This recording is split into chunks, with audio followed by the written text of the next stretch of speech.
this is, how amazing the night sky. A number of events through the year, starry nights where we also do telescope making here. So we've got many activities that we do here. It really is a great place, and a very friendly bunch of people. Studying the instrument itself, the solar system, or the stars, or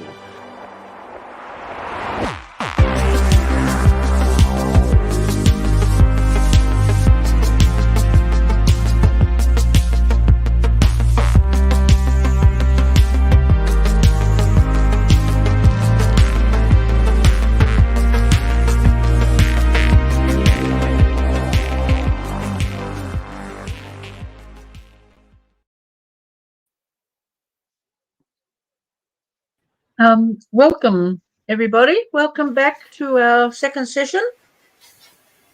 And our next speaker is going to be Phil Hart. Phil Hart is a global adventurer, chasing after eclipse and aurora around the planet. And his work often entails him working in extreme temperatures, down to -40 often, and 40 degrees. So he's a well-seasoned astronomer. He's received several awards for his images, including the David Malin and Ballarat International Photo Biennale Open Program Awards for his stunning image of the sun. One of the best images I've seen of the sun ever, I have to say. So welcome, Phil.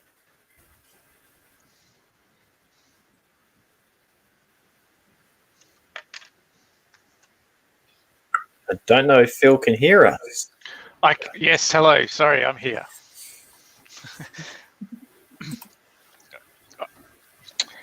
Good morning, everybody. Great to be here. So, eclipses are definitely my thing. So, great to have this opportunity to talk about them. So, I'm primarily going to be talking about two events. There's a partial lunar eclipse on Friday the 19th of November and a tiny partial solar eclipse on Saturday the 4th of December. So I'm going to talk a fair bit about those, get you warmed up, I guess. Eclipses are a bit different. They're a bit challenging, but every eclipse is unique for observers and for creating images. So they're definitely worth a look. I'll throw in plenty of examples of mine along the way, and also, I guess, some dates for some bigger eclipses that are a bit further away. So there's a lot to cover, so we'll crack on from there. So starting with this partial eclipse on Friday the 19th of November, you can see here the picture showing this eclipse from a sort of global perspective. So if you're out in the middle of the Pacific, you get to see the whole eclipse. But from Eastern Australia, it sort of happened, well, the eclipse is already underway at moonrise, so we only get to see the last part of it. Further up the eastern seaboard, through New South Wales, Queensland, get a pretty reasonable view, but certainly central Victoria, it gets a bit more challenging in terms of how much of it we can see, both in terms of the moon being up, but also in terms of the twilight that you'll be looking through. So here are some of the times for this eclipse and a few simulations of what that looks like. So the eclipse actually begins at 6:20. So hopefully I've got my daylight savings times and everything working right from these simulations. But so the eclipse begins at 6:20, but the moon doesn't actually rise from Ballarat, and it'll be only marginally different for Melbourne until 7:15. So there's a lot of the eclipse that's already taken place before the moon's even above the horizon. Greatest eclipse at 20:04, but sunset not until 2017. So an eclipsed moon in bright daylight sky is obviously going to be basically invisible, but for the part that is still sunlit, should be visible. So sunset 2017, civil twilight 2047, and that's about the time where you'd expect to start being able to see the event becoming much more obvious, and then nautical twilight 21, 23. So if you look at those images there, sunset, it's almost total lunar eclipse, but just not quite. I think that sliver of the moon that's still in sunlight would be barely visible in in that sort of brightness of twilight sky opposite the sunset. But by civil twilight, the moon 6 degrees above the horizon, you would expect that will be visible in the twilight colours opposite the sun, that belt of Venus and all those beautiful dusky colours on the opposite side of the sky. And then by nautical twilight, the moon, probably the light from the moon starting to take over the ambient light, and certainly by then you'd expect to be able to see the eclipsed part of the moon in the shadow. So yeah, that I guess is how you can see that eclipse panning out. Partial eclipse ends at 21:48, and astronomical twilight not actually till 10 p.m. So the eclipse is effectively over even before it's got astronomically dark. But I've got a few examples from an eclipse a couple of years ago that would be similar to this, so certainly still interesting to observe and photograph. But I'll just go with a couple of the details about this one. The simulation here from Stellarium is for the moon just 1 degree above the horizon. I expect that the eclipsed moon would be less visible than that visualization from Stellarium. I think you'd be really struggling to pick it out from the sky background at that point. But there's an interesting, I guess, time-lapse potential here, or sequence of images. That the light, that the ambient light and the eclipse scene is going to really change dramatically over that sort of hour and a half or 2 hours. If you're into if you've tried Holy Grail time lapse, this concept of starting time lapse during the daytime and being able to smoothly render the changing light through until twilight, this would be a really interesting event, potentially cropped in a bit on the moon rising, and as say that development of the twilight colours, Earth's shadow, belt of Venus coming up above the eastern horizon with the moon. Is potentially a really interesting time-lapse sequence to be made of that event. I've just given some basic directions there. So the moon rising at azimuth 65, moving around to azimuth 49 by the end, climbing 14 degrees in altitude during that time. You're going to want a couple of degrees of foreground below the horizon in the frame as well. So potentially 85 millimeters field of view on a full frame equivalent camera would give you 24 by 16 degrees, so 85 millimeters, or even potentially down to 50 millimeter, sort of very standard field of view. Could create quite an interesting time lapse of that event, or just a series of still images. So well worth a shot there. And if you do attack that Holy Grail option, I'd be very interested to see that. Just looking at Stellarium here, so this is basically at the end of the eclipse as it's just starting to get really dark. So you've got the moon there in quite an attractive part of the sky, the Pleiades, the high 80s, and Orion further to the right. So again, that view is at the end of the partial phase of the moon in that part of the sky, certainly some attractive options. And I guess, again, that time-lapse concept of seeing those constellations appear as it gets dark around the moon, quite an attractive potential there. So challenging given the twilight and how bright it'll be at the start of the eclipse, but certainly still quite an interesting event.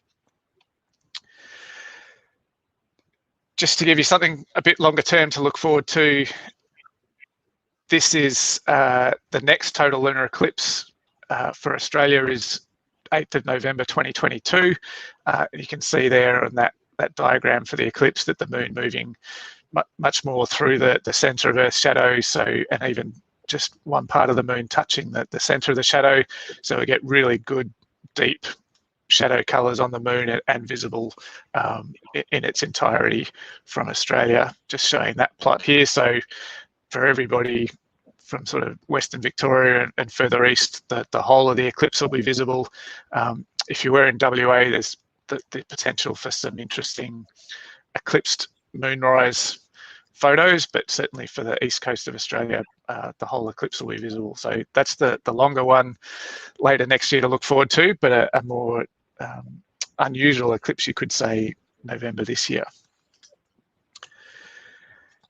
So I'm just going to run through a few examples, I guess, give you some ideas of the type of photography that you can tackle, and really, I guess, open your minds potentially, if you haven't tried it, to lots more than just images through telescopes. It can all sorts of things you can do with telephoto lenses, wide angle composites, moon trails, and time lapse.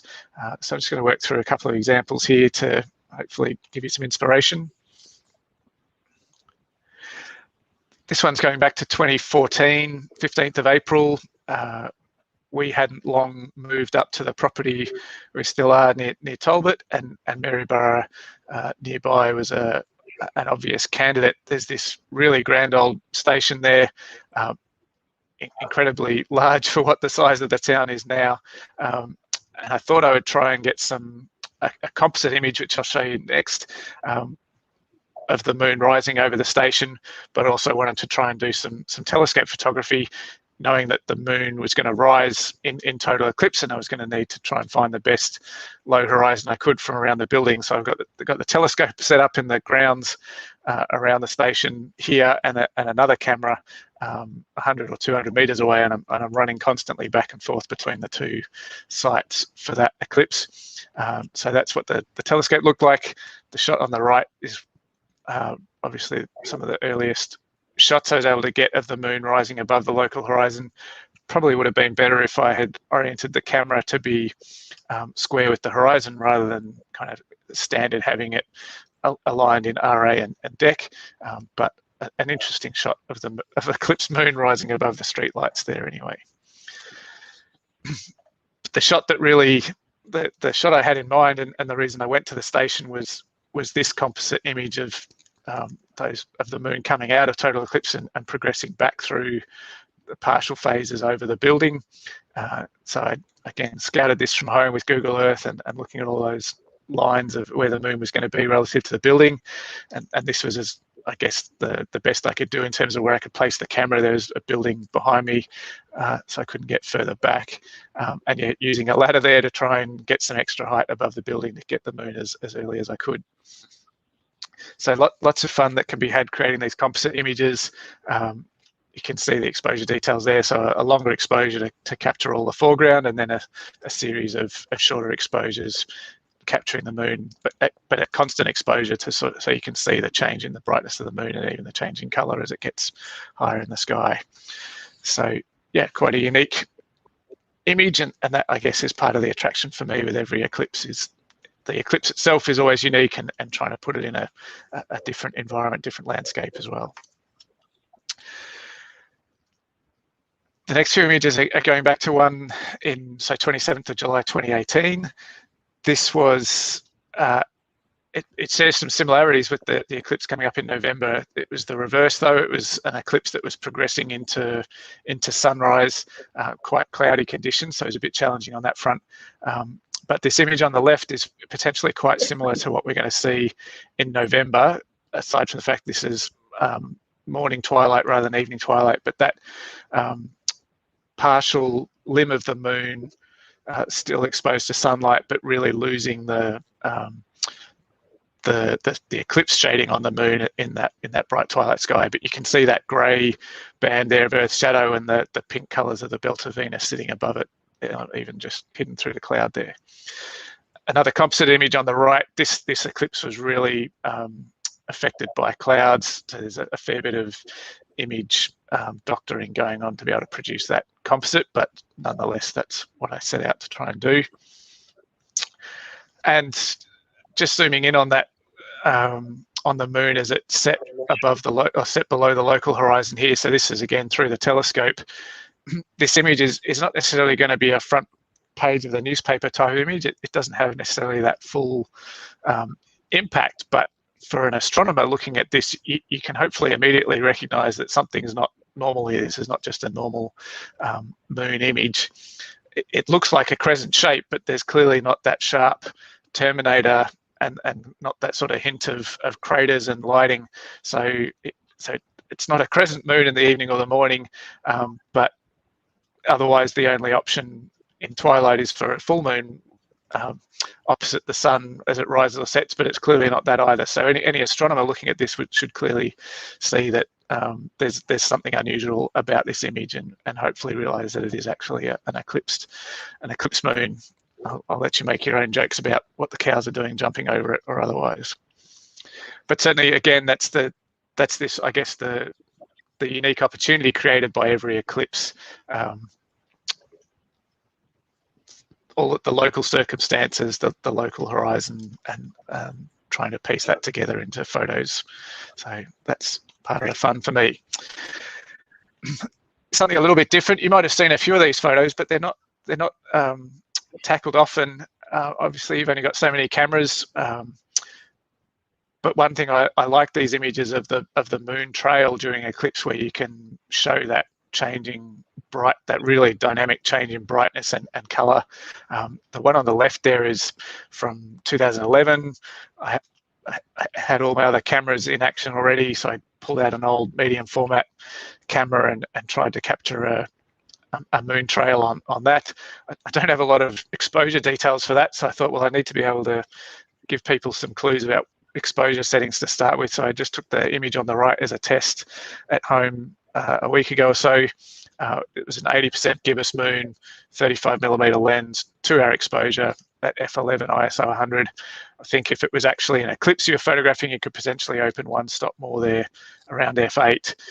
If you were starting around beginning and end of partial phase, that total amount of moon brightness would probably work out okay to open it up one stop more and help pull out more from the foreground if you need to. So all sorts of interesting things you can do with all sorts of cameras and all sorts of lenses. Just going back to a very recent one here. So this is 26th of May, 2021 this year. I'll explain why I ended up in Braidwood, New South Wales. But it's great when lunar eclipses start with a full moon rising. There's that real sense of anticipation of this event that's about to kick off. So love that. Love those twilight covers. Love that picture of the moon rising and that sense of anticipation of the event. Later on, so from that location, a couple of other examples of the types of images you can get. Another composite image on the right. This one worked clear skies from beginning to end, so really clean sequence of the moon rising. I guess I'm a little bit unfortunate maybe the way the eclipse worked out, that the partial phases didn't actually kick in till the moon was quite a bit higher in the sky, but otherwise a clean sequence and sort of framed with those dusky twilight colors as the framing shot. The one on the left, again, a bit of a unique opportunity to get the moon in the Milky Way. I had some issues with the CCD camera that was supposed to capture this during totality, and so I ended up capturing it a little bit into the partial phases, so blown the moon out, but still obviously a very interesting image of the moon in a very picturesque part of the sky. So there's always lots of variety of images you can capture in a lunar eclipse, and rather than feeling limited to one camera, I guess I encourage you to, what I do is, beg and borrow cameras from friends that don't necessarily, not going to miss their camera for a couple of nights around the eclipse, potentially hiring them from places as well. But obviously, if you do start to run multiple cameras, there's a really important need to rehearse and know what you're doing with each camera and have that quite well practiced. Otherwise, it can end up in a bit of disaster, which is something I also experience quite a lot. And just one image through the telescope there to finish with. So this is the more classic, if you like, lunar eclipse image, that the moon's there positioned as faithful as I can relative to the sky background, just showing that true shape of the moon's shadow projected into the sky and the different colours. Obviously, the image in the middle, much longer exposure to show that eclipsed moonlight. Exposure details are there if you're interested. So obviously understanding the eclipse circumstances is really important to planning the photography, but the other obviously huge factor is understanding what the weather is doing for the event as well. So I could talk about weather alone for hours and hours, but just wanted to make sure people are aware of a couple of key points here around looking at weather forecasts and planning around them. So there are a lot of global weather models that different organisations run, but the one we know from the United States is called the Global Forecast System, or GFS, and it's a bit of a quirk of the US Constitution that they've said what the taxpayer funds the taxpayer should have access to. And so they make the data from that model freely available for anybody around the world. And so every Tom, Dick and Harry can set up a little backyard weather company and can pull down all that GFS data and create their own app and their own website from it. And so you get hundreds and hundreds of apps and websites presenting GFS data or some of the derivatives from it. The GFS data is useful. It's certainly one of the leading weather models, but it's on its own, it's not the best tool. So just encouraging, I guess, to look to other sources of weather forecasts as well. And this real value of looking at multiple forecast models to understand the conditions better, but also understand the confidence in the forecast. If they're all saying the same thing, then reasonably high confidence. If they're quite divergent, then you at least know to be able to take that into account. Particularly looking at short-term forecasts, though, you can get much higher resolution models that run over a regional area, and they will generally outperform the global weather models. And so in Australia, obviously, we have the Bureau of Meteorology. Their models are called the Access models. They have these city-scale versions of that. And really, there's very few places that you can get access to that data. One of them is this website, cloudfreenight.com. So really encourage you to use that website to get access to that Bureau Access regional forecast, particularly when you look at those regional models only look 1 or 2 nights ahead, but you can get much better forecasts from there than looking at the global models. So really encourage you to use Cloud-Free Night when you're looking a night or 2 ahead. If you're looking longer term, trying to make decisions, as I often am, about, okay, the eclipse is in 5 days' time, where do I need to be? I would often really be looking at the European model as one of my key sources of information for that. There are lots of other ways to get access to maps and data sets from that, but one of the free and easy ways is this website, yr.no. It's a bit of a quirk again, that it's a Norwegian website. They're making forecasts based on the EC model available for free for anywhere. There actually aren't that many other websites that are doing that. So really encourage you to use those 2 key websites if you're not already using them. If I was to give an example of how I used this for the May eclipse, we just had a big sort of pre-winter cold front come through, and we're sitting in this big southwesterly airflow over southeastern Australia. And so the cloud forecast looked something like this for 3 o'clock on eclipse day. Although the eclipse wasn't starting till later, 3 o'clock is about the point I wanted to be at my location and making decisions at that point. So that forecast had cloud, not surprisingly, after these vigorous fronts, cloud extending right through inland southeastern Australia.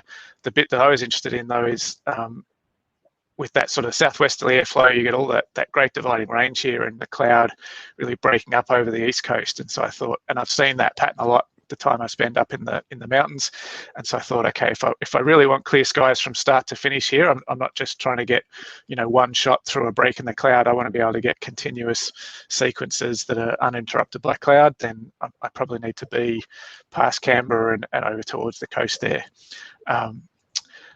But what's really interesting, I guess, is looking at the model here from that high resolution Bureau Access model. You can actually see those wave clouds, those lines of cloud forming in the lee of the mountains, and you're just not going to see that in the global weather models. That's a real demonstration of the power and capability of these high resolution forecasts now and the type of detail that they're picking up. So really encourage you to use those. Quite impressive in what they're picking up now. The forecast did show that the cloud was going to clear quite quickly in the evening, but I just wasn't confident in that happening, and particularly not having confidence about which location I could choose that would be uninterrupted. So I ended up traveling a long way to get the clear sky that I did. It did actually clear up pretty much as the model said, but both for Ballarat, for where I was at home here, there was cloud during the eclipse, and so ultimately was happy with where I'd chosen to travel. And lockdown started the next day, so at least it was well timed on that front. Just for a bit of a laugh, I grabbed the forecast for this morning and the satellite image for this morning, just to verify what we can all see, probably wherever you are, that today is not a great day for astronomy, but the models and the weather and the satellite images agree on that point. So jumping across, we'll finish on solar eclipses. So again, there's a whole range of different types of photography you can do. It's not just high resolution imagery through telescopes. Again, you've got all those wide angle composite options, time lapse, sunrise, sunset. Certainly don't have time to talk about too many of those, but just want to pique your interest with a couple of things. So Saturday, the 4th of December, I'm not sure, I'd be interested to hear who's got this in their diary already. It may well not have got on your radar yet, but I think it's worth being aware of. So this is actually a total solar eclipse in Antarctica. At the moment, the only people that can see that are those who purchase a very expensive flight down there, and given the current travel restrictions, the only people there are going to be Australians, unless that changes between now and then. So very few people obviously are going to see that total solar eclipse. But if you can just see at the bottom of that image on the right, the eclipse area just covers the coastal areas of eastern Victoria and Tasmania. So I just want to zoom in a bit on what that looks like from those parts of the world. So the simulation on the left is from Stellarium. The two on the right there are from this website called inthesky.org, which is actually quite a useful website. Once you plug in your location, you can dial into various events and simulate what they look like from your area and get customized maps.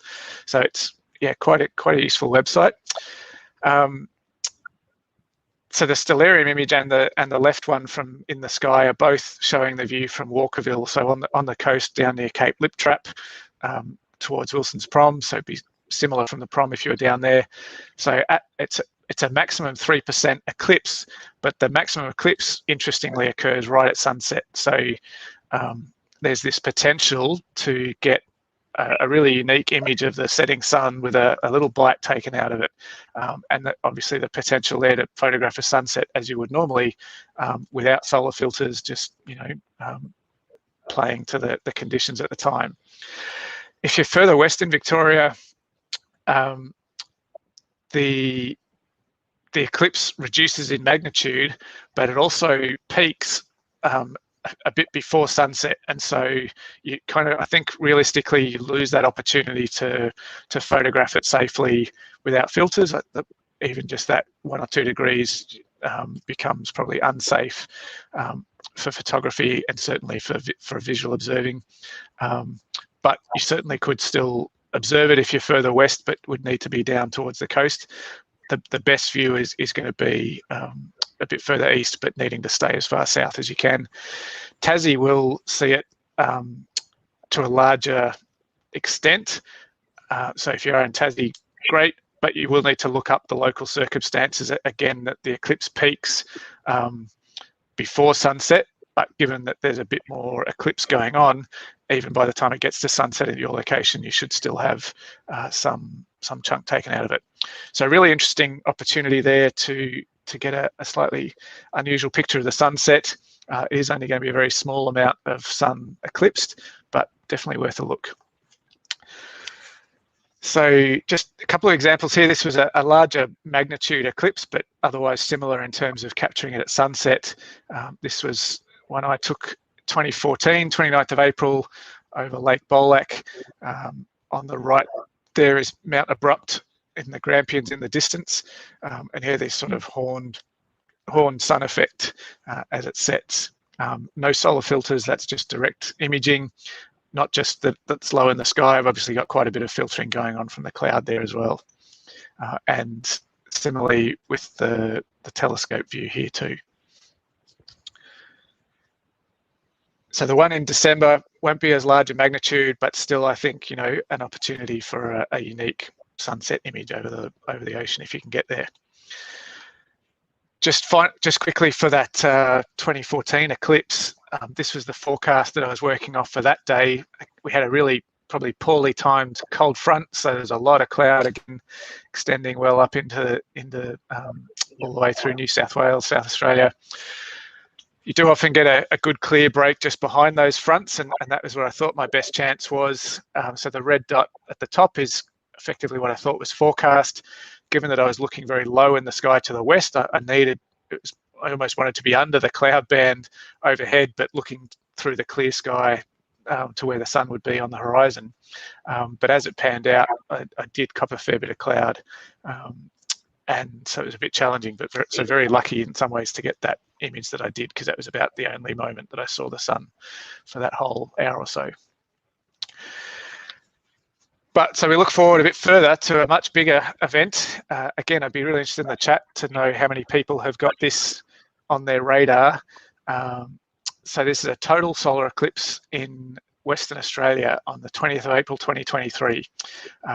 On paper, it's called a hybrid eclipse. And I'll just explain what that is in a sec. But on the details on the right, you can see there the maximum duration is only 1 minute 16, and that occurs a fair bit further along the path than what we see. So it's a very short eclipse, and it only just touches the coast of WA there, but a really interesting total eclipse opportunity. So worth putting on your calendar and starting to think about how you would get there. Just to try and explain what a hybrid eclipse is, you can see this not to scale drawing here of the moon, the darker grey being the umbra where the sun is completely covered, and the lighter grey in the penumbra where the sun is only partially covered. We get a total solar eclipse if Earth falls inside the umbra, and you get the total solar eclipse path along a track along the Earth. And we get an annual eclipse if the Earth is further back past the edge of that, where that umbra tapers to zero. And what happens in a hybrid eclipse is that at the start of the eclipse, the shadow, the point of the Earth at where the eclipse starts at sunrise is further away from the moon than the part of the Earth that kind of rotates into the shadow, and obviously just through the diameter of the Earth becomes a bit closer to the moon. And so that the very start and end of this eclipse are annular, but most of it is total. So don't get too distracted by the fact that it's called a hybrid eclipse. For all intensive purposes, it is a total solar eclipse, but it's just very short.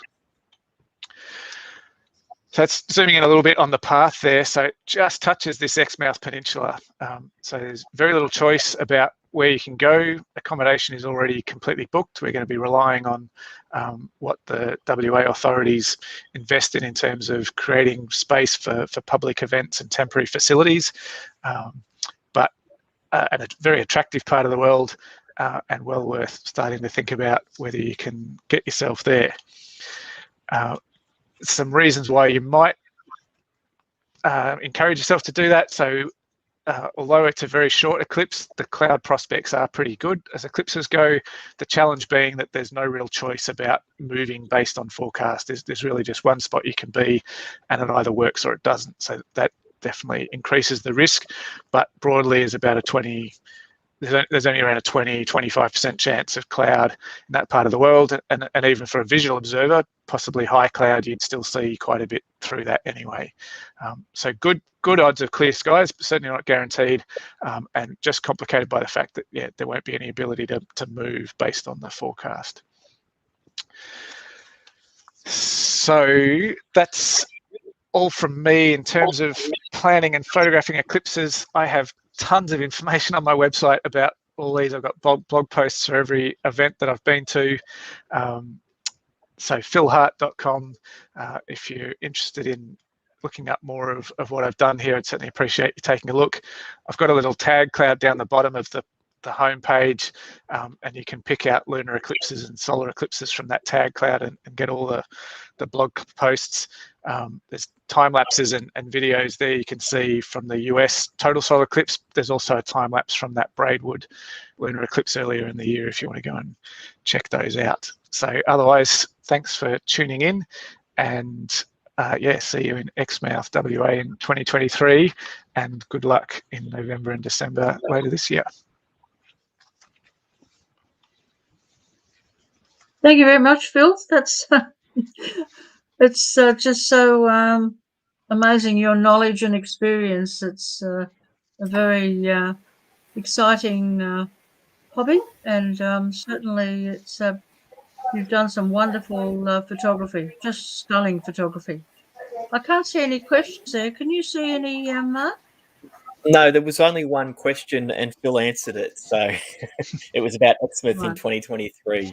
Mark Sanson wanted to know about if you're going to talk about it, and you did. So Yeah, I saw that one too. just admiring those amazing photos. I'm a little excited about 2028. It's a good excuse to visit my sister who lives at Emu Plains, because the eclipse will pass right over her house. So looking forward to that one. I'm going to treat 2023 as a bit of a rehearsal for 2028. It really is complicated by this issue of not being able to move. So, I'm already starting to do testing and kind of proof of concept ideas for how I can photograph that 2023 eclipse, but knowing full well that I could, spend the next 18 months planning for it and gearing up all the logistics to get there and be clouded out. But I guess I'm consoling myself that will still be good investment for 2028, and there'll be no excuse for getting clouded out in 2028 with free reign across the country to choose your spot and move accordingly. So 2028, if we're still in lockdown, we can do it from home. If you're in Sydney, you can do it from home. The rest of us have got to go up to Sydney. The rest of it, but the path crosses the whole country, so there is really a world of opportunity. And on that New Zealand.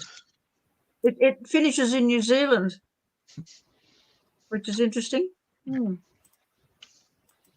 Okay, well, thanks very much, Phil. And again, if we've had a few questions about the Zoom room, there is a link in the chat now for the Zoom room, and it is open for lunch. If anybody's got any questions, there could be someone in there who might be able to answer your question, and we'll have it open for the afternoon tea session as well.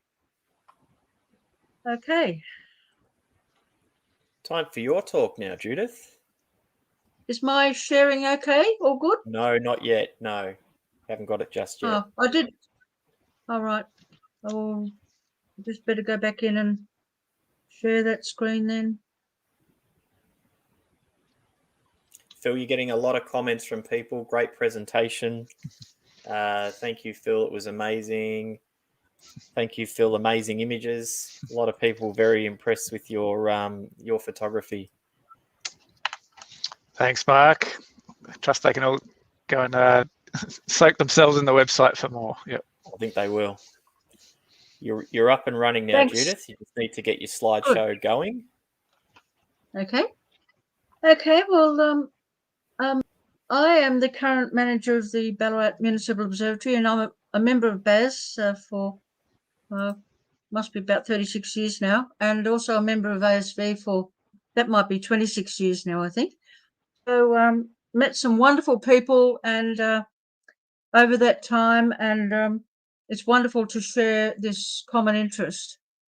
My talk today is about the moon's nodal cycle. Now, some time back, just a few months ago, NASA made a media release about the nodal cycle of the moon, and they were a little concerned about what was going to happen and with tides and things. So I actually had an inquiry from a community group, asking, was there any basis for it? So I said, yes, there is a scientific basis for it, and so I gave them a talk. So I thought I might expand on that talk today and share with you some of my thoughts.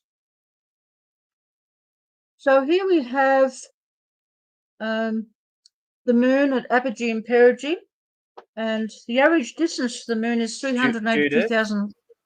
Yes? Judith, your presentation is not shared. It's just showing us your slide, the first slides. You need to share the presentation that you've got running. So you might have to reshare your screen quickly so we can see your entire presentation. There we go. Yep, if you do that, that works.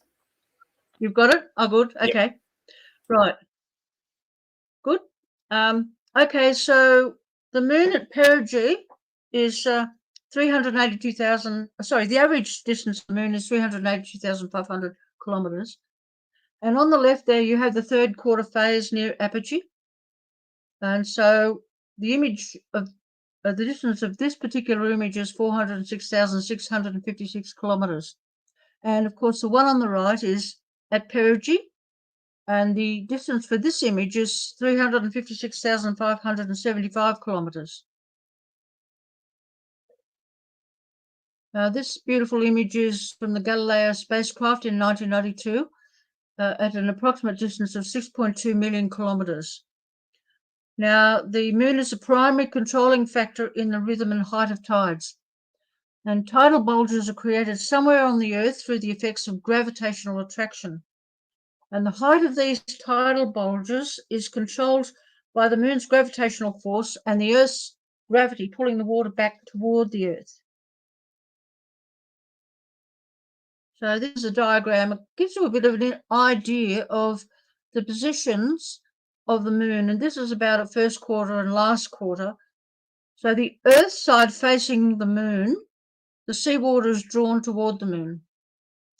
And the opposite side of the Earth there's another tidal bulge which is produced away from the moon, and that is due to the moon's gravity at its weakest. And spring tides, this is just a diagram to give you an idea of the ocean's way it changes in each position. So the moon here is lined up with the sun and the Earth in a straight line, basically. Now, the perigean spring tides occur when the moon is either new or full and closest to the Earth. So perigee again when the moon is very close to the Earth. The moon is aligned with the sun, and the moon is between the Earth and the sun at new moon. And at full moon, the moon is closest to the Earth in its monthly orbit, again at perigee, aligned with the sun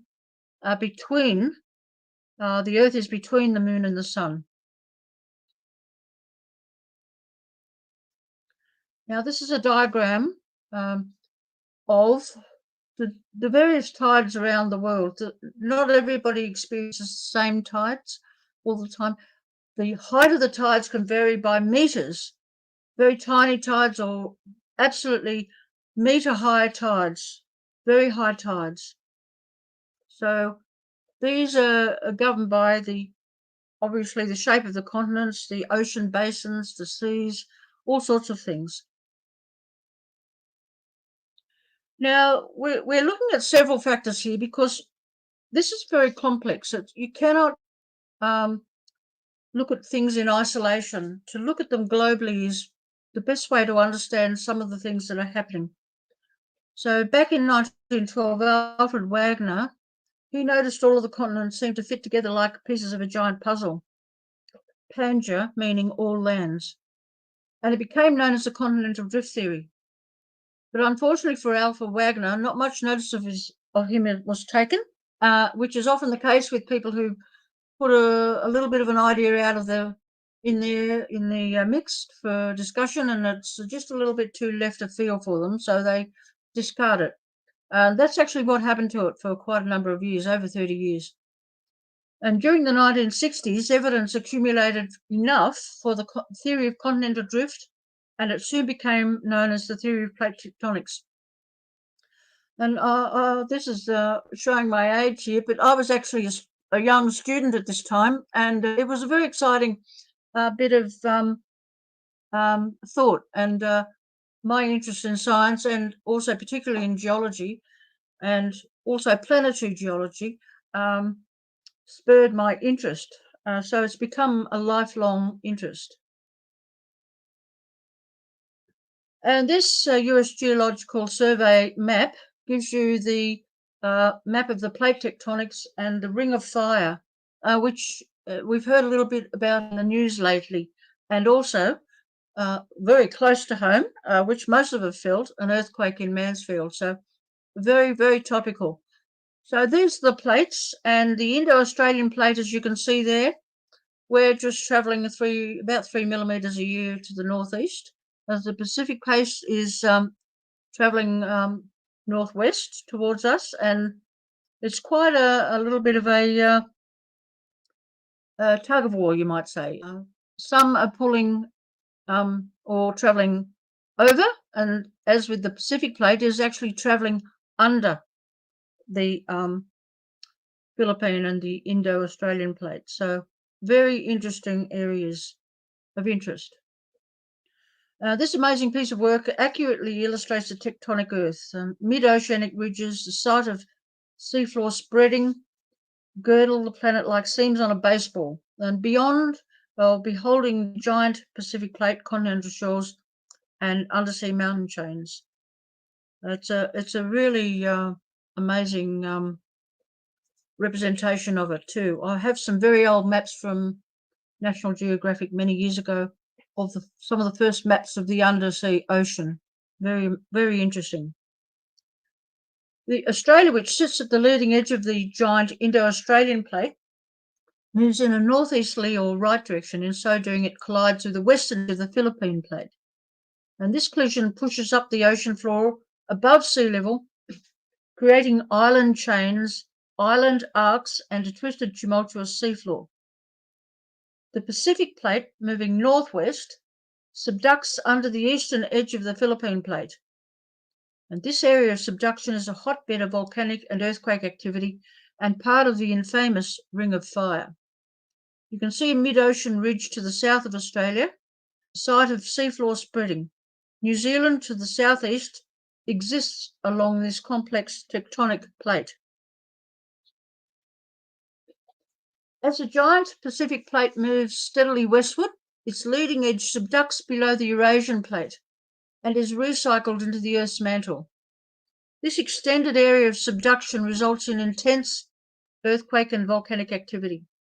And Japan lies on the cusp of the Pacific-Philippine-Eurasian junction, where the complex interactions of three tectonic plates is unpredictable and loaded with potential activity. When the Pacific plate encounters the Philippine plate, because it is older and more dense than the younger Philippine, it subducts below and results in the formation of a deep ocean trench. The Marianas Trench is 36,000 feet below sea level, and this is the deepest known region of the world's oceans. Now, just moving to the Earth and the Moon in space, and this is a diagram illustrating the descending node and the ascending node of the Moon's path over its period of 18.6 years. So you can see at some point the Moon is at the winter solstice or the south solstice. I call it the south solstice. I'm actually working on and I have presented this as a VASTROC in the past, and I'm upping the ante now with the IAU. I like to call it the south solstice because the sun has moved into the northern hemisphere. Into the southern hemisphere, and so it's at its furthest point south. And in the ascending node, you can see that the Moon is further northward in the northern hemisphere, so that when the north solstice occurs, the Moon is at its most extreme position in its northerly position. So this is the context of the nodal cycle of 18.6 years.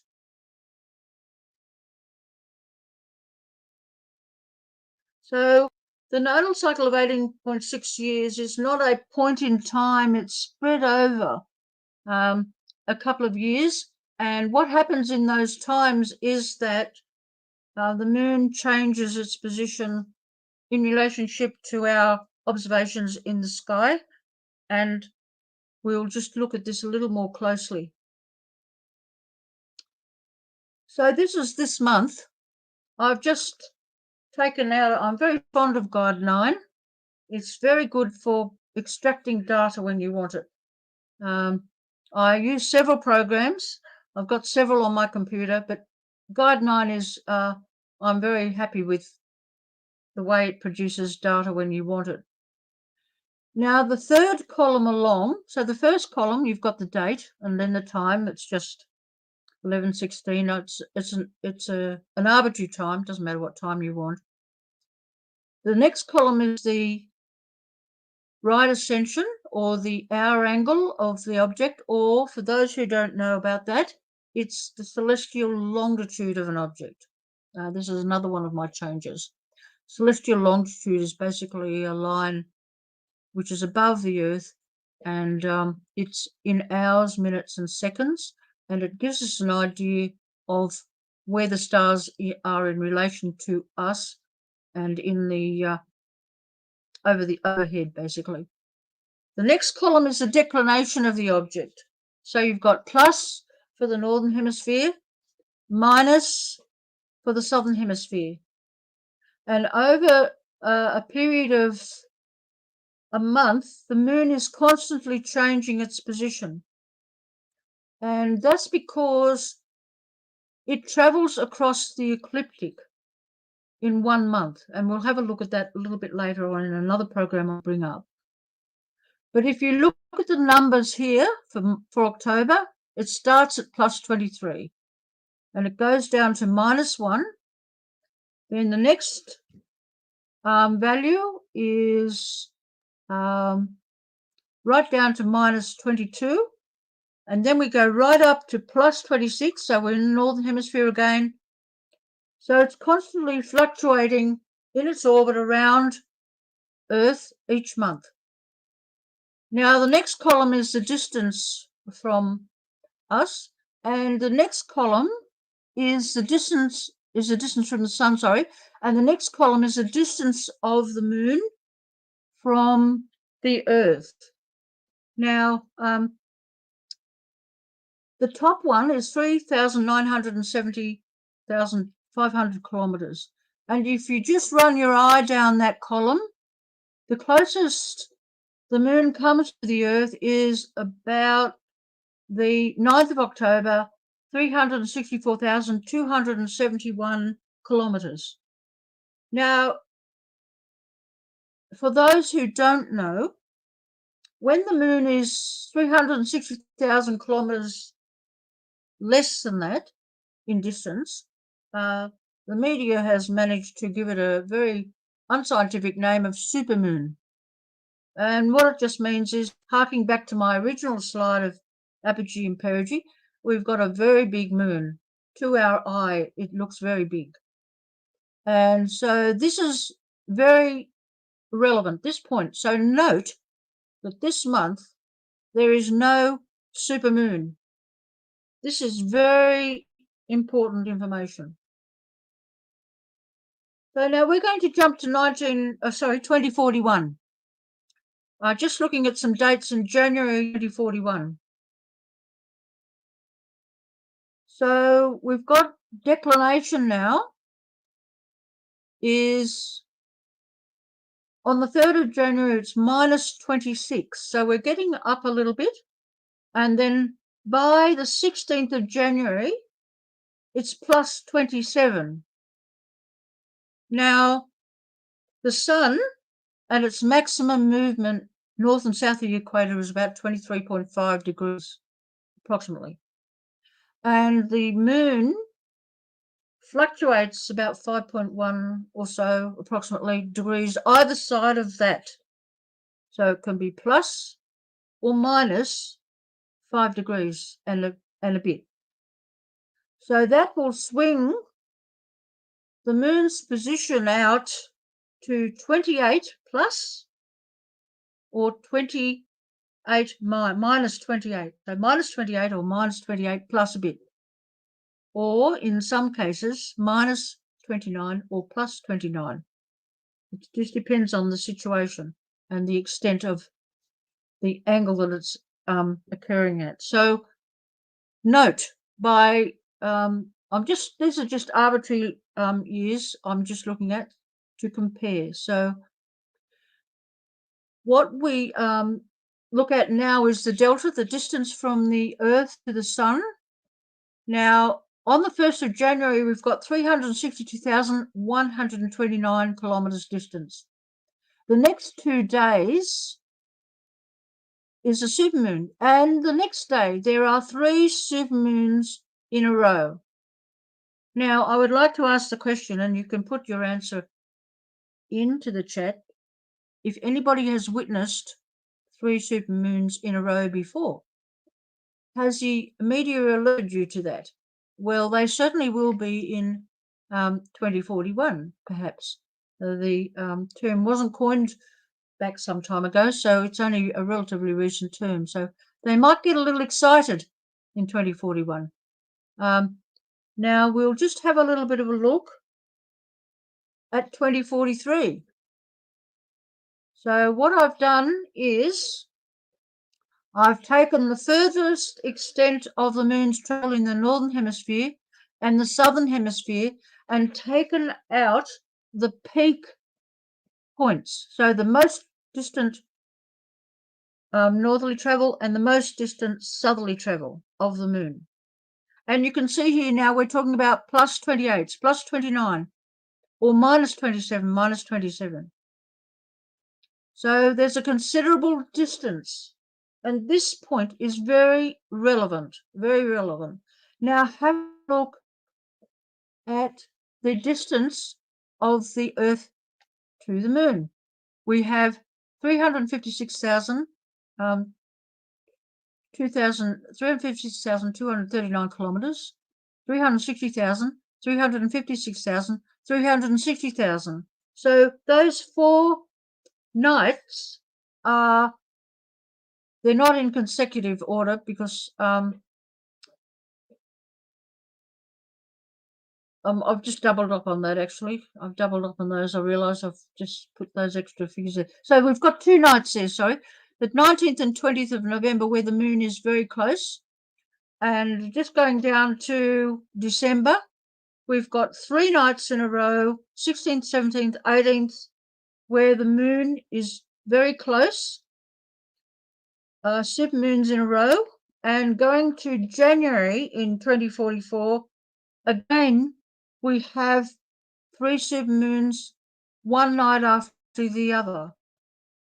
With the peak distances, again, 13th of January 2044 through to the 15th of January, plus 29, plus 27. These are very northerly figures.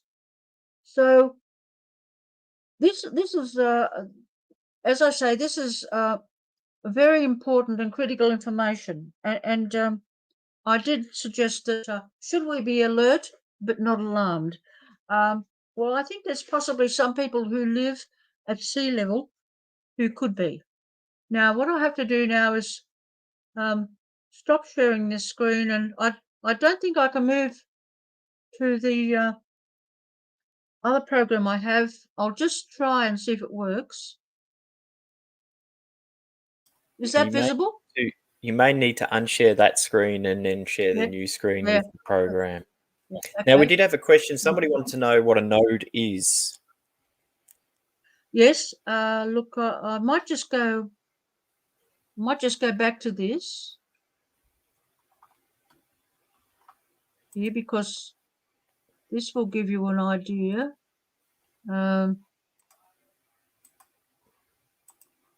So a node, if you look at this point here, I don't know that you can see my mouse. I couldn't see it when the others. Yes, we can see your mouse there. Yeah, it's just on the ascending node point. Well, that point is where the path of the moon crosses the path of the sun. And so to the left of that, the moon is in a more southerly position, and then it crosses this point here in the middle and moves to a more northerly position of the sun. So you can see the angle of, you can see Australia there. So that's, we're looking south in that direction and in the north. So when it crosses that, it's called the ascending node. And conversely, when we get around the other side, the moon is moving, the moon is moving around, and it's actually descending into the southern hemisphere. Well, it could be ascending to us, but this is the way it's been named. It's the northern hemisphere is the ascending node, and the southern hemisphere is the descending node. And basically, the moon is traveling somewhere in between this yellow and white line of the paths of the sun and moon at some point throughout the year and through each month. It's constantly orbiting the Earth each month, and it will be somewhere in between here. But at what's called the Lunar Standstill, at the peak that it reaches, the most extreme point southerly, this is the greatest distance between the yellow and the white line. And when it reaches the peak of its most distant northern movement, it's the most distance, the separation between this and this is the greatest. So this is what we're talking about, and the time that it takes to travel from that position to that extreme to this extreme is 18.6 years. Okay, so we'll just... So you'll have to completely stop your screen share and then restart it with the new program. Yep.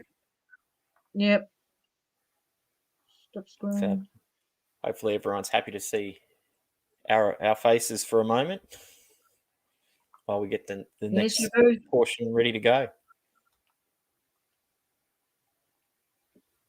I think we've got it ready. There we go. Okay, now this is I've just got to you had it up there. There it is. Yes. Now this is I'll just move in a little bit. This is Sky Safari Pro 8. It's a little prettier than Guide 9, but it has its advantages. So what we're looking at here is I'll just turn on the horizon so you get a little bit of feeling of so we're looking towards the north, and this is the time when the sun has moved to its furthest position in the southern hemisphere, so the south solstice. Now we can't see it because it occurs at 1:59:54 in the morning, so I'll just turn off the view of the horizon and we'll rotate the sky around to the middle of the night here, which we can't see. I had it at a different time, so we're looking we'll just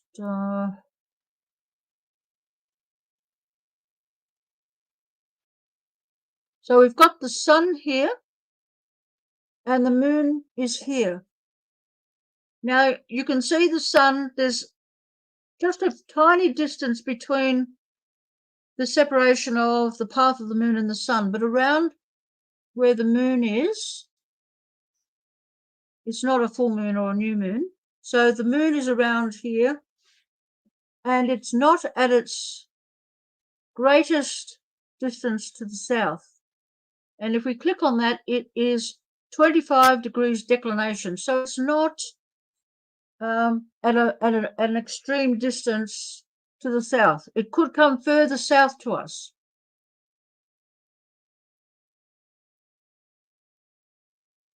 I will just open.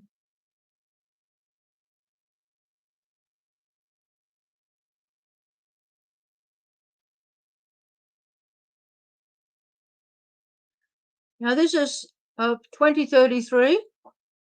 Again, this is the most southerly movement of the sun, and it's almost a new moon. So the declination here is -18. So we're getting a little higher to its position, and this is the point of the most southerly distance that the sun can travel in the southern hemisphere, 23.5 degrees, into our sky. So the moon is a little bit further. It's only 18 degrees declination. It's not into the southern hemisphere. It's not as far as it could be.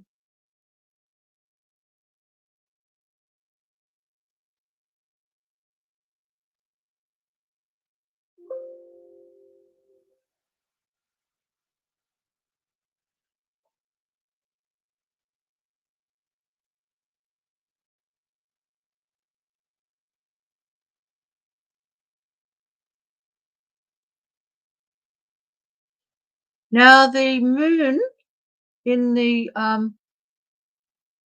just turn that around.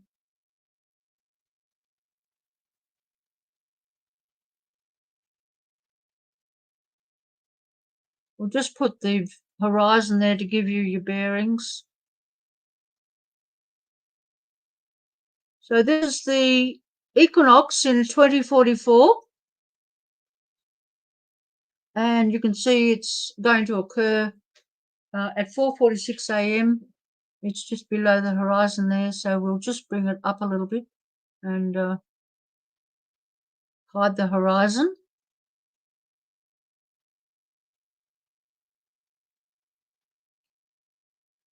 And the moon is in this position here. It's minus 19, it is minus 25 in this position. Now, we can just go forward a little bit in time.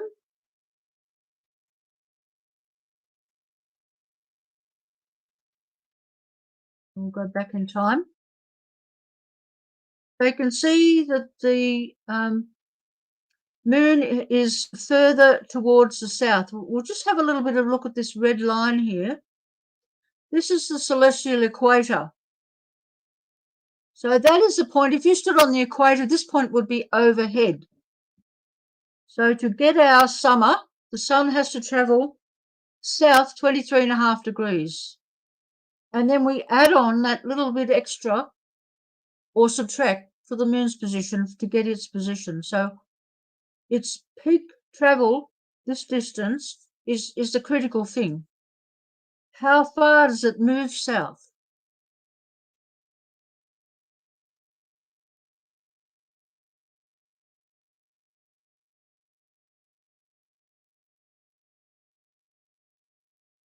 Now, this is an interesting view. This is the view from the sun. We are now standing on the sun, looking towards the Earth. And the beauty of this program is that you can travel at any time or speed or go back as fast as you like or as slow as you like. We are going to move now at 1 year, at a pace of 1 year changing. So here we are in 2005, at the beginning of the peak of the nodal cycle. The extent that the sun and the moon are in the sky to the south or the north. So here we have the north, and if we zoom in, there's all the satellites around the Earth. A little bit busy. And this is the southern hemisphere, this is the northern hemisphere. So we'll just zoom back out again. Now we're going to move at 1 year. Oh, sorry. I'm always doing this. I'll just center on it. If you don't center on it, it'll travel a year's distance. So we'll just center on it and start again. So 2006.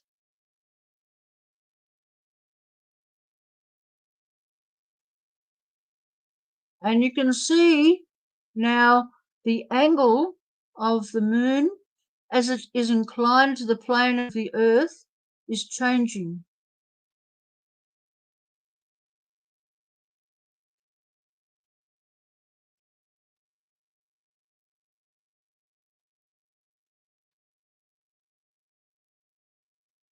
Now, this is just at one particular time in the year. So if you can imagine over time, over a year, this is going to change, but it's just a little bit too much to do it for the whole year. So I'm just doing it for a year, just to demonstrate that at this point, this day, December the 6th, it's going to change dramatically through the year. So this is constantly moving the sun and the earth and the moon in their positions towards each other is constantly changing.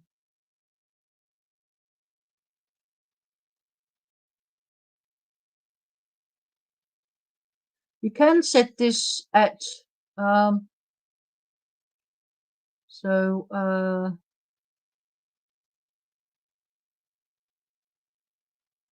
you can set it at a faster time.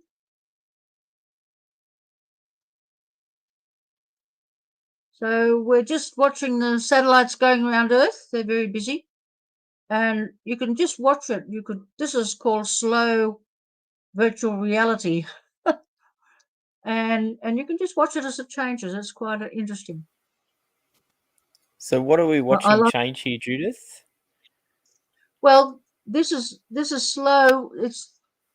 It's 300 times. So you could watch. I'll just turn it back on again.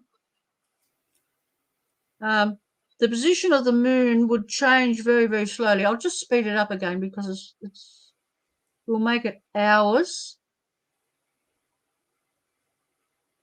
So you can see the moon is slowly moving. And we're just moving 1 hour at a time. And of course, things are going to change a little bit with that. So it's a very interesting program in looking at different aspects of the motion of the moon and lots of objects. I mean, we could go and stand on Pluto and look back at Earth if we wanted to. So, but the moon is a bit closer to the sun, so I chose the sun.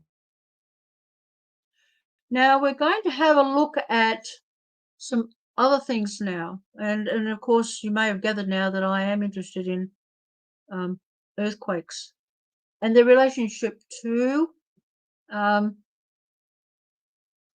changing positions of the sun and the moon and the planets, and I do include that now because for the Christchurch earthquake, Jupiter was at a very close distance. It was, I'm not too sure if it's going to come up here. It was 3.99 AU. It's just it's very close to the Earth, so it's almost at opposition. And the earthquake occurred at 4:35 in the morning on September the 4th in Christchurch. Now this was a very strong earthquake, and it was a precedent earthquake. Faults appeared where there were never faults before. And so we'll just look at the position of the sun and the moon at this particular time when it occurred. Now, to do that, we'll move around to the east. So this is the view from New Zealand now in Christchurch. So we'll just hide the horizon now because the moon and the sun just on the horizon. And you can see the moon there and the sun down here and the positions of them. And if you recall the tidal image that we saw earlier, when the sun is pulling on at an angle to the Earth, you get a bulge in the ocean. So imagine the ocean, the earthquake zone in Christchurch, the ocean is being pulled to the east. The moon and the sun are both pulling at an angle. There is an angle of separation between them, so they're not pulling in exactly the same directions. The moon is pulling in one direction and the sun is pulling in another, but of course the moon's pull is greater. But nonetheless, it's important to consider this relationship, the vectors that are operational in that. So you've got two forces pulling the ocean towards them, so that the pressure on the crust is being lifted at the center of the position of centering over the meridian of New Zealand, basically. And it's early in the morning, so there's quite an angle there. And what's happening is the moon is not only pulling the ocean, it is also pulling the Earth's crust. The crust is not a fixed, it's not glued down, it's not tacked down, it's moving, it moves. And during this earthquake, New Zealand moved 30 centimetres closer to Australia. That is very interesting. Now we'll have a look at another one.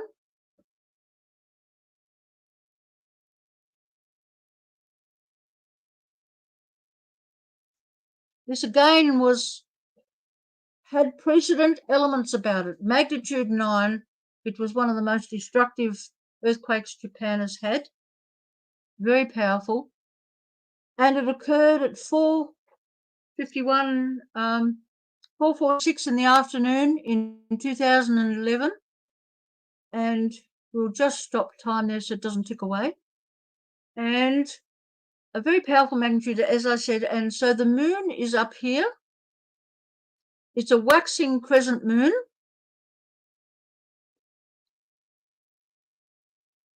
And we'll just have a look. Its declination is 22 degrees. And the sun is in this position. So recalling that diagram again of the tides, the neap tides, the moon is pulling directly this way, a tremendous amount of pressure almost overhead, pretty much. So it's a direct line of gravitational pull on the ocean at that point, and the crust. We mustn't leave out the crust. We've got to keep all of these things going at the same time. And the distance of the moon at this particular point was 389,896 kilometres. We'll have another look at another earthquake now. Now, La Palma is very interesting, and that's also been just in the news recently. And one of the first earthquakes was felt on the 7th of September. It wasn't until later that the volcano erupted. But on the 1st of September, so this is the position of the sun, and this is the position of the moon. Now the moon is at a declination of, got on the right one there. It's a declination of 5 degrees, and 5 degrees, and the sun is, they're very close, so they're both pulling on the crust, very close to each other, again almost but not quite overhead. But we'll just go forward in time a little bit.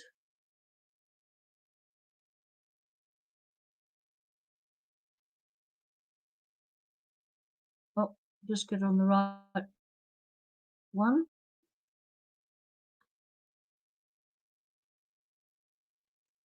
We're just reaching the, coming up to the equinox in September. And so the moon is moving closer and closer to being overhead, directly overhead of La Palma.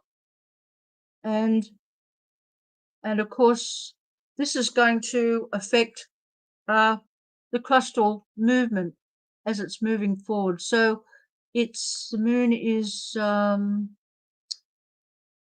it's a declination of -6 in this position. So again, the earthquake, they weren't large earthquakes, they were beginning. It was the beginning of the change that led to the ultimate volcanic eruption several days later. Now, finally, we'll open the our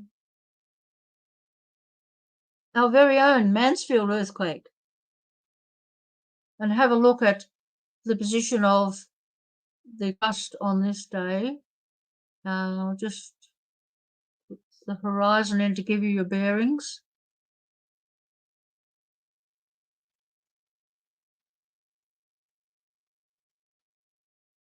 So we'll just move around and look to the north.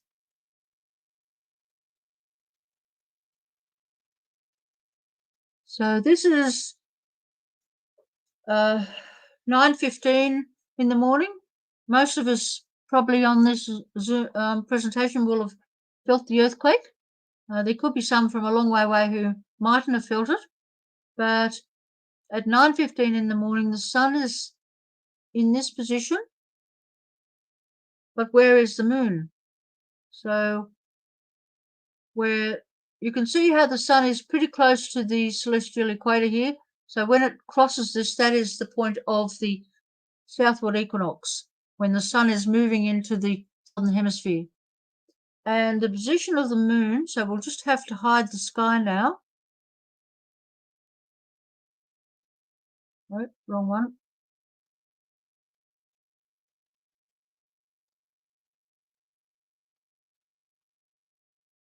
Have to rotate around here.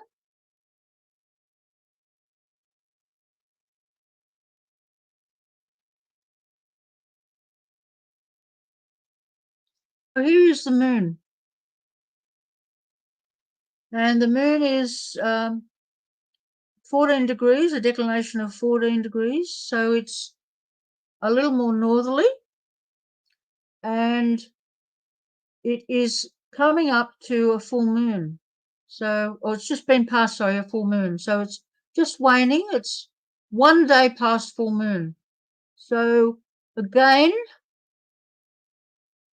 remembering that diagram of the movement of the oceans, you've got a tidal bulge away from our side of the Earth, basically, because the moon is on the other side of the Earth at this point, and it won't be rising till later. And so, and you've got the position whereby the crust is being pulled towards the moon, and you've got the sun up in the sky just rising. So there's a bit of a pull on the crust towards the sun in this angle here. So there's a big difference between the angles of the sun and the moon, but nonetheless, again, the moon is very close to being in one of those critical positions where the tidal bulge of the ocean and the crust are moving away from, in this case, Australia. And so if there's a slight pressure building up in the crust, it's at these times when it's most likely for an earthquake to occur. And it's interesting to note that early in the morning on September the 22nd, before the earthquake occurred in Mansfield, there was actually one in Hawaii, not a large earthquake. It was about 2.5, I think, magnitude, but that occurred in the earlier hours of the morning before the Mansfield earthquake. So that's very interesting. Coming together of events. So that is the end of my talk, and if there's any questions, we could take some questions. We had a question about the app you were using or the program you were using. It was Sky Safari Pro 8, wasn't it? Yes. Yeah. So other than that, no questions. So we just had someone wanting to know what a node was, which you've explained as well. But there are... here we go. Lee wants to know, not sure if I missed it, but one on the Nazca fault line in Chile around 6.4 the night before. Did you mention that one? Yes, you did. No, there's piles of earthquakes coming, but it's interesting when you do look at the position of the night before would have been the full moon. And if you think of Chile is in an interesting position in the southern hemisphere, and it would have been very close to, not quite exactly the same, but the moon would have been just a little bit more to the in a westerly position. So very interesting situation. So I think we'll be back at 2 o'clock for Russell's solar stream. And Okay. Well, we're thanks doing very a much. live stream of the sun, Judith. It's I think I'll have to check, but I think it's possibly cloudy. But No, we've I'll got just blue do a sky quick above us here. We've got blue sky, so good. he should Good. he should be able to do it, which will be good. So for those watching at the moment, if you're back at 2 o'clock with our next stream, Russell's going to show us the sun live if the clouds stay away. And did you want to mention about the chat room in Zoom again, Judith? Yes, well, there's a link in the chat session there in the comments for the Zoom room, and that will be open for anybody to catch up and chat with friends that you might have caught up with for a while. And the link is on the program on our website, and there is a link from our Facebook site to the program as well, if you haven't found it. So, but the link is in the chat room. If you have a quick look through the chat before we close the room. It's in the comments on all of the stream where we've pushed it to YouTube and Facebook. So about 11:28 a.m. the link is. So. Yep. So we'll be back at 2 o'clock. We'll see you then.